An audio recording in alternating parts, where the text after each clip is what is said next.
Welcome everyone.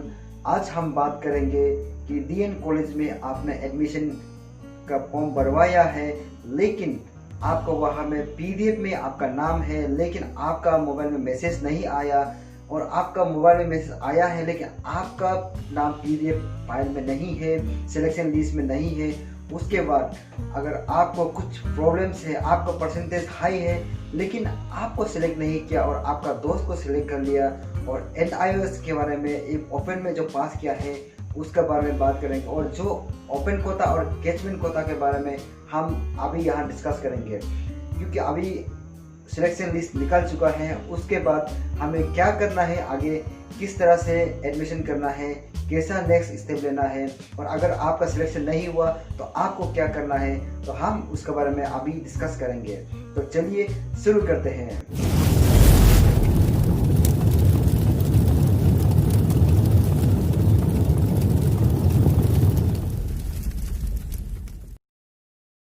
सबसे पहले हम बात करेगा उन लोगों के लिए जिसका नाम नहीं है बट उसका परसेंटेज हाई है, उसका दोस्त का सिलेक्शन हो गया लेकिन आपका नहीं हुआ। अगर आपका ऐसा है तो आप देखिए कि आप ओपन कोटा में है या कैचमेंट कोटा है। अगर आपका दोस्त कैचमेंट है तो वो सिलेक्ट हो गया, लेकिन आपने ओपन कोटा है तो डेफिनेटली आपका परसेंटेज हाई होने से भी आपका सिलेक्ट नहीं होगा।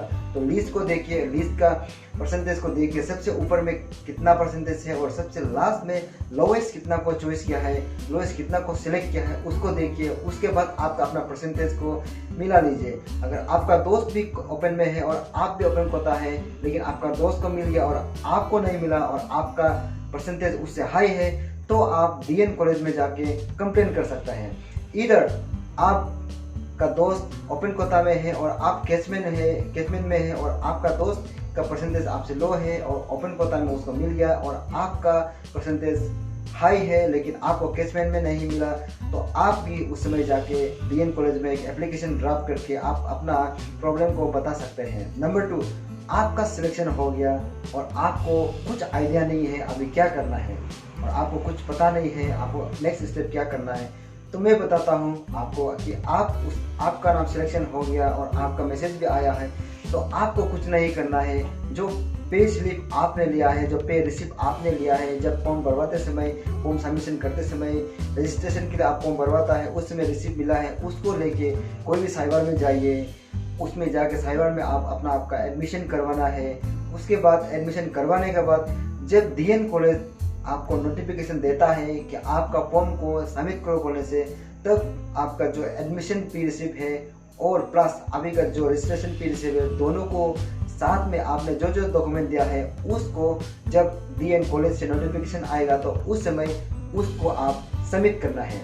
नंबर 3 में हम ये बात करेंगे, अगर अनफॉर्चुनेटली आपका कैचमेंट में आता है लेकिन आप फॉर्म भरवाते समय आपने नॉन कैचमेंट लगा दिया, इधर आप नॉन कैचमेंट में है लेकिन फॉर्म भरवाते समय आपने गलती से कैचमेंट लगा दिया, तो उसी चलते आपको सिलेक्शन नहीं हुआ, उसी चलते आपको रिजेक्ट हो गया, तो आप अपना फॉर्म के साथ में आप एक एप्लीकेशन ड्राफ्ट करके डीएन कॉलेज रूसा सेंटर में जाके आप उसे भी प्रिंसिपल के साथ आप फॉरवर्डिंग लेके आप वहाँ में सबमिट कर सकता है। और एक एप्लीकेशन ऐसा लिखना, सब्जेक्ट ऐसा लिखना है कि आपने कैचमेंट में मिस्टेकली आपने भरवा दिया जिसके कारण आपको सिलेक्शन नहीं हुआ, तो उसको देखिए। लेकिन उससे पहले आपको ये देखना भी जरूरी है कि क्या आपका वो परसेंटेज इसमें वेरी करता है, क्या आपका परसेंटेज पहुंचता है, क्या आपका परसेंटेज वाला जो सिलेक्शन लिस्ट में है क्या, उसको देखना पड़ेगा। और उसको देखने के बाद आपको एक एप्लीकेशन, छोटा सा एप्लीकेशन ड्राफ्ट करके डीएन कॉलेज में जाना है और एप्लीकेशन ड्राफ्ट करना है, सबमिट करना है। सबमिट करने के बाद आप देखिए, सबमिट करने के बाद आपको चेक करना है और आपको डीएन कॉलेज में जाके वो भी देखना है कि आपका नाम कौन सा लिस्ट में है, कहीं आपका रजिस्ट्रेशन कहीं आपका नाम वेटिंग लिस्ट में तो नहीं है, उसको भी आप देखना जरूरी है। नंबर 4 में हम ये बात करेंगे कि आपका परसेंटेज बहुत लो है और आपका नाम भी नहीं है और आपको वहाँ मैसेज भी नहीं आया, तो सिंपल सा बात है कि आपका नाम पीछे रह गया, जिसके कारण से परसेंटेज बहुत हाई लोग को, जिसका परसेंटेज हाई है उसको चांस मिलेगा। तो सबसे लास्ट वाला को जो आपका पीडीएफ है उसे देखिए कि BA, BSc, आइदर BCom जो भी है ओपन कोटा जो आप जहाँ गिरता है उसका सबसे अंत में देखिए, सबसे लास्ट में देखिए और उसमें कितना परसेंट तक सिलेक्ट किया है और उससे नीचे है और कितना नीचे है। अगर नीचे है तो आप उसमें वेट करना पड़ेगा, क्योंकि अभी जितना भी सिलेक्शन लिस्ट निकला है उस सिलेक्शन लिस्ट को आगे एडमिशन करेगा और उसमें एडमिशन होने के बाद अगर बच्चा कुचा कोई अगर एडमिशन नहीं करता है तो नेक्स्ट सिलेक्शन लिस्ट निकलेगा, दूसरा सिलेक्शन लिस्ट निकलेगा जिससे आपका नाम भी आ सकता है। अगर आपका नाम आता है तो आप उसमें एडमिशन करवा सकते हैं। तो इसलिए आप अगर आपका नाम नीचे है तो अगर आपका परसेंटेज कम है और आपका नाम सिलेक्शन लिस्ट में नहीं है तो उसे एक बार ध्यान दीजिए कि सबसे लास्ट में देखिए, अगर वो परसेंटेज आपसे ऊपर है तो आपको वेट करना पड़ेगा। अगर आपका नाम सेकंड सिलेक्शन लिस्ट में नहीं है तो फिर आप जाके DN में अप्रोच कर सकता है, चेक कर सकता है कि आपका नाम कितना नंबर पे है, क्या आपका नंबर आने का चांस है कि नहीं। उसको देखिए, अगर आपका नंबर आने का चांसेस है तो आपको रुक लेना चाहिए। अगर आपका नंबर आने का चांस नहीं है तो बेहतर है आप किसी और कॉलेज में अपना फॉर्म भरवाए ताकि लेट भी ना हो और आपको एडमिशन भी मिल जाए। नंबर 6 में बात करेंगे, अगर आपके मोबाइल में मैसेज आया है लेकिन आपका नाम सिलेक्शन लिस्ट में नहीं है तो सबसे पहले मैं ये बात करूँगा कि आपको रूसा सेल में जाना है और वहाँ में चेक करना है कि आपका नाम सच में मिसस्पेल हो गया क्या। आपको वहाँ देख के आइदर आप एडमिशन करते समय अपना रिसिप्ट दिखा के वहाँ चेक कर सकता है कि आपका नाम है कि नहीं। उसमें भी साइबर में अगर नहीं होता है तो आपको DN कॉलेज में जाके वो अपना जो रजिस्ट्रेशन है, अपना जो मोबाइल है उसको लेके आपका जो मैसेज आया है उसे ले जाके वहाँ आप चेक कर सकते हैं। चेक करके अपना वेरीफाई करवा सकता है कि सच में आप एलिजिबल है या नहीं। अगर आप ओपन से पास हो गया, NIOS से पास हो गया, NIOS से पास होने के बाद आपका परसेंटेज बहुत हाई है लेकिन भी आपका सिलेक्शन नहीं हुआ और बाकी का सिलेक्शन हो गया तो मैं ये बताना चाहूँगा जो NIOS से है वो ओपन कोटा में गिरता है। कैचमेंट वो लोग होता है जो पकुमपारे DBSC के अंदर में जो रन करता है, कैपिटल कॉम्प्लेक्स DBSC के अंदर में जो स्कूल रन करता है उसको कैचमेंट में गिना जाता है। और अगर आपका डिस्ट्रिक्ट में कोई स्ट्रीम नहीं है, जैसे कि साइंस नहीं है या आपका डिस्ट्रिक्ट में कॉलेज नहीं है या आपका डिस्ट्रिक्ट में कॉमर्स का कोई कोर्स नहीं है तो DN कॉलेज का नोटिफिकेशन में आया है, उसे आप चेक कर सकते हैं कि कुछ डिस्ट्रिक्ट का नाम DN का कैचमेंट में आता है क्योंकि उस डिस्ट्रिक्ट में वो कोर्स अवेलेबल नहीं है। अगर आपका डिस्ट्रिक्ट में अगर कोई कॉलेज नहीं है तो भी आप कैचमेंट में आ सकता है। उसके लिए आप रूसा सेल में जाके चेक कर सकते हैं। उसके लिए आप देखना पड़ेगा कि आपका डिस्ट्रिक्ट का आसपास में कौन सा कॉलेज है, क्या वो कॉलेज आपका डिस्ट्रिक्ट का कैचमेंट है कि नहीं, उसको भी आप देखना पड़ेगा। उसके बाद अगर आपका डिस्ट्रिक्ट का कैचमेंट नहीं है तो आप DN कॉलेज में आके फॉर्म भरवा सकता है। 7 नंबर प्रॉब्लम में ये बोलूँगा कि अगर आपका फोटो क्लियर नहीं है, अगर आपका सिग्नेचर क्लियर नहीं है लेकिन आपका नाम एंट्री हो गया और आपका सिलेक्शन लिस्ट एंट्री हो गया और अगर आपका नाम में 1-2 वर्ड मिस्टेक है तो अगर ऐसा है तो आपको घबराना नहीं है, हिचकिचाना नहीं है। बस एक एप्लीकेशन लीजिए और DN कॉलेज में एप्लीकेशन ड्राफ्ट कीजिए और आप एडमिशन का बाद भी वो ड्राफ्ट कर सकते हैं क्योंकि एक सिली मिस्टेक का कारण आपको रिजेक्ट नहीं कर सकता।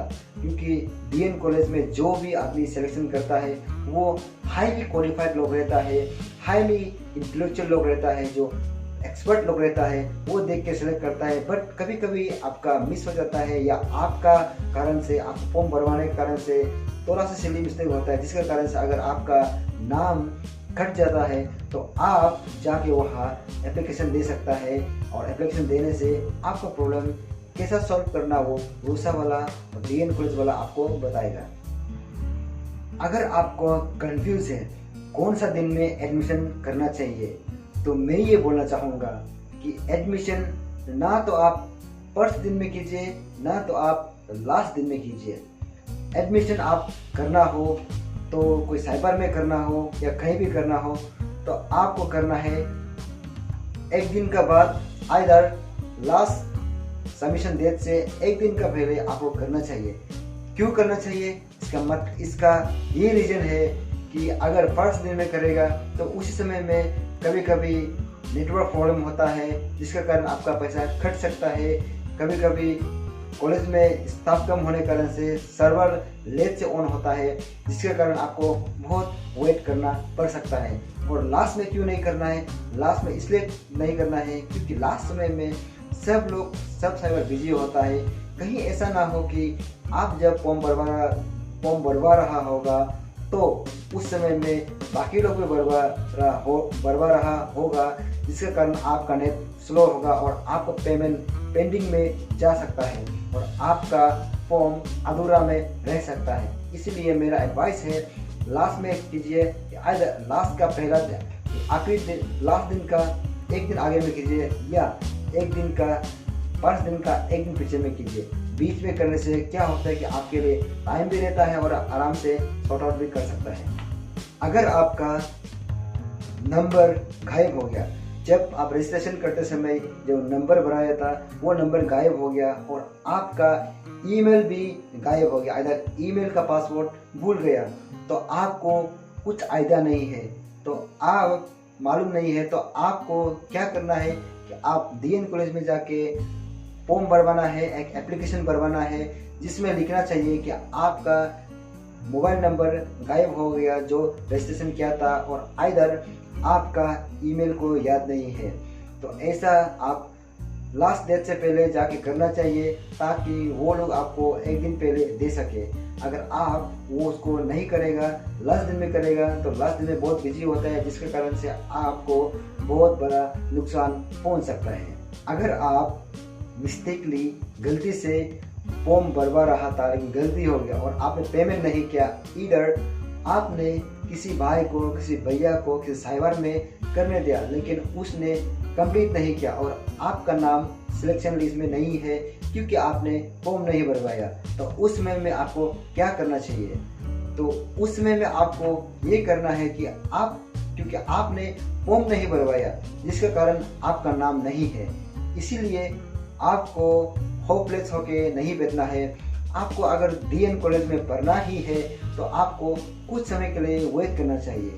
आइदर आप किसी कॉलेज में एडमिशन लेके बैठ सकता है और डीएन कॉलेज को वेट करना है, क्योंकि डीएन कॉलेज अगर सीट वैकेंट होने से फिर से रीनोटिफाई करता है, फिर से एडवर्टाइज करता है कि यहाँ में फॉर्म भरवा रहा, तो ऐसा होने से आप भी कई कॉलेज में आपने फॉर्म भरवाया है और अगर डीएन कॉलेज में वो नोटिफिकेशन आता है तो उसमें आप फिर से भरवा सकता है। और आप लास्ट 2 ईयर से जब से ऑनलाइन शुरू हुआ है उसी समय से 2 बार तो नोटिफिकेशन आ चुका है, बट इस साल का तो हम नहीं बता सकता क्योंकि इस साल में कुछ ज़्यादा ही स्टूडेंट ने फॉर्म भरवाया है, जिसके कारण कट ऑफ मार्क भी बहुत हाई चला गया। कट ऑफ मार्क 60 एबव चला गया है, जिसके कारण से आपको प्रॉब्लम हो सकता है, इधर बाद में नोटिफिकेशन नहीं हो सकता है। बट अगर आपको डीएन में कॉलेज पढ़ना है तो अपडेट रखिए, डीएन कॉलेज वाला से बात कीजिए, कोई वहाँ का सीनियर स्टूडेंट है उनसे टच रखिए और ताकि उसका कुछ भी मैसेज हो आपको पास हो सके। अगर आपका पेमेंट नहीं हो पा रहा तो सिंपल सा बात है कि आपको सीधा कॉलेज में जाना है, वहाँ में कंप्लेन करना है कि आपका पेमेंट नहीं हो पा रहा है, क्योंकि ये टेक्निकल प्रॉब्लम है जिसमें कॉलेज से उसको ऑन करना पड़ेगा, तभी आपका पेमेंट हो पाएगा। और पेमेंट में भी वेरीज करता है कि आपका कौन सा सेमेस्टर में है, कौन सा स्ट्रीम है, उसी हिसाब से आपका पेमेंट भी अप डाउन होगा। पेमेंट का पैसा किसी का हाई होगा, किसी का लो होगा, इसका ये मतलब नहीं तो आपको किसी साइबर से आर्ग्यू करना है, इधर किसी से आर्ग्यू करना है, बस आपको अपना पेमेंट भरवाना है और आई होप आप भरवा लेंगे। एडमिशन करने के बाद क्या करें? सिंपल सा सवाल है और इसका जवाब है, अगर आपने एडमिशन कर लिया तो जो स्लिप है डीएन कॉलेज का नोटिफिकेशन में ऐसा लिखा है कि अगर आपका पास एडमिशन हो गया तो वो स्लिप और कंफर्मेशन पेज को आप अपना पास रखिए। जब DN कॉलेज नोटिफाई करेगा कि आपका डॉक्यूमेंट को सबमिट करो बोलेगा, तो आप उसमें जो जो आपने स्कैन करके अपलोड किया है उसको आप फिर से जेरोक्स करके वहाँ DN कॉलेज में सबमिट करना है। और उसमें आपका ओरिजिनल डॉक्यूमेंट को भी लेके आना है। ओरिजिनल डॉक्यूमेंट को DN कॉलेज में वेरीफाई होगा और सच में आप एलिजिबल है कि नहीं। और अगर आपने क्लास 12 में रिसेंटली पास किया है तो आपका जो रिसेंटली जो सब्जेक्ट है, रिसेंटली जो आपने मार्कशीट है उसे देना चाहिए। और वो मार्कशीट आपका वेबसाइट से बिल्कुल मिला है। और साथ में आपको TC को भी ओरिजिनल सबमिट करना है। अगर आप DN कॉलेज का रिपीटर है, फेल हो गया और इस बार आपने फॉर्म भरवाया और आप भी सेलेक्ट हो गया, तो क्या करें कि आप तो आपके पास TC नहीं है, तो क्या आप TC देना है या नहीं देना है? इसका आंसर है कि सिंपल बात है कि आपने TC DN कॉलेज में ऑलरेडी दे चुका है, तो इस बार TC लेगा भी तो आप कहाँ से लेगा? जबकि आपका स्कूल जो ओल्ड स्कूल है वो TC दे चुका है, तो आपको डबल TC नहीं दे पाएगा। इसीलिए आपको TC का जगह में रजिस्ट्रेशन कार्ड को देना है। आइदर फेल मार्कशीट को आप DN कॉलेज में सबमिट करना है, ताकि DN कॉलेज वाला समझ सके कि ये मेरा पुराना स्टूडेंट है। रजिस्ट्रेशन कार्ड, लास्ट ईयर का फेल मार्कशीट, साथ में आपको जितना डॉक्यूमेंट दिया है उसको अटैच करके आपको सबमिट करना है। अगर आपको आपका नाम नहीं मिल रहा तो क्या करें? तो सिंपल से बात है, आपको कोई भी कॉर्नर से नाम नहीं मिल रहा तो आप जाके रूसा सेल में जाके चेक कर सकते हैं आपका नाम है कि नहीं है। तो आप वहां जाने से एप्लीकेशन लिखना जरूरी नहीं है, सीधा जाइए और अपना नाम बताइए, आपका फॉर्म नंबर बताइए और हो सके तो आपका जो रिसीव है उसे भी लेके रूसा सेल में दिखाइए। तो रूसा सेल वाला उसे देखे आपका प्रॉब्लम सॉल्व कर देगा। आपने मोबाइल फ़ोन दिया, जो आपने ईमेल दिया, उसका क्या वैल्यू है, फ्यूचर में उसका क्या काम है? तो इसका आंसर है कि जब भी DN कॉलेज में एडमिशन होगा, जब भी प्रॉब्लम होगा, तो वो नंबर में आपका वहाँ मैसेज जाएगा, जो आपका ईमेल है वहाँ मैसेज जाएगा। और तो और ये नंबर आपका second semester, third semester, fourth semester, fifth semester, six semester में भी आपका जो नंबर है वो काम आएगा और आपका ईमेल है वो काम आएगा। अगर आपने गलती से नंबर दे दिया या गलती से ईमेल दे दिया तो आपको एडमिशन होने के बाद DN कॉलेज में एप्लीकेशन देके अपना नंबर को चेंज कर लेना चाहिए और अपना नंबर को, अपना जो ईमेल है उसे भी आप चेंज कर लेना चाहिए, अपडेट कर लेना चाहिए, ताकि आपका जितना मैसेज है आपके पास आ सके, आपका जितना जो DN कॉलेज में जो नोटिफिकेशन दिया है वो आपके पास आ सके। नहीं तो अगला बार जब आप सेकेंड सेमेस्टर में होंगे, थर्ड सेमेस्टर में होंगे, तो आपको अपना ID पासवर्ड पता ही नहीं होगा, क्योंकि DN वाला मैसेज में भेज देता है और जबकि आपका मोबाइल ही नहीं होगा, आपका नंबर ही नहीं होगा, तो आपको वो मैसेज नहीं मिल पाएगा, जिसके कारण से आपको दिक्कत हो सकता है। आपको मेरा ये वीडियो अच्छा लगा तो लाइक कीजिए, शेयर कीजिए, सब्सक्राइब कीजिए और बेल आइकन को दबाना ना भूलिए। और अगर आपको इस वीडियो से कुछ प्रॉब्लम सॉल्व हुआ, आपका जो कंफ्यूजन है दूर हुआ, तो आप मुझे कमेंट में लिख सकता है। और अगर आपका कुछ अलग कंफ्यूजन है, कुछ अलग प्रॉब्लम है, तो आप भी यहाँ डिस्कशन कर सकता है, मेरा कमेंट में आप लिख सकता है। आइदर आप मेरा साइबर में आके आपका जो समस्या है वो पूरा कर सकता है, आपका जो प्रॉब्लम है, कंफ्यूजन है वो दूर कर सकता है। लेकिन अगर आपको पूछना है, अगर आपको कुछ सजेशन चाहिए, आपको कुछ डाउट क्लियर करना है, तो काइंडली शाम का 7 PM का बाद आइए, ताकि मैं आपको आराम से बता सकूं, क्योंकि दिन में यहाँ बिजी रहता है। अगर आपने कभी मेरा साइबर में आया है तो आपको कैसा फील हुआ, कैसा सर्विस हुआ? अगर आपको अच्छा लगा या आपको कमेंट करना है, सजेशन करना है, तो आप मेरा नीचे में आप कमेंट कर सकता है। आप बेहिचक आराम से आप कमेंट कीजिए, मैं आपका कमेंट को रिप्लाई करने की कोशिश करूँगा।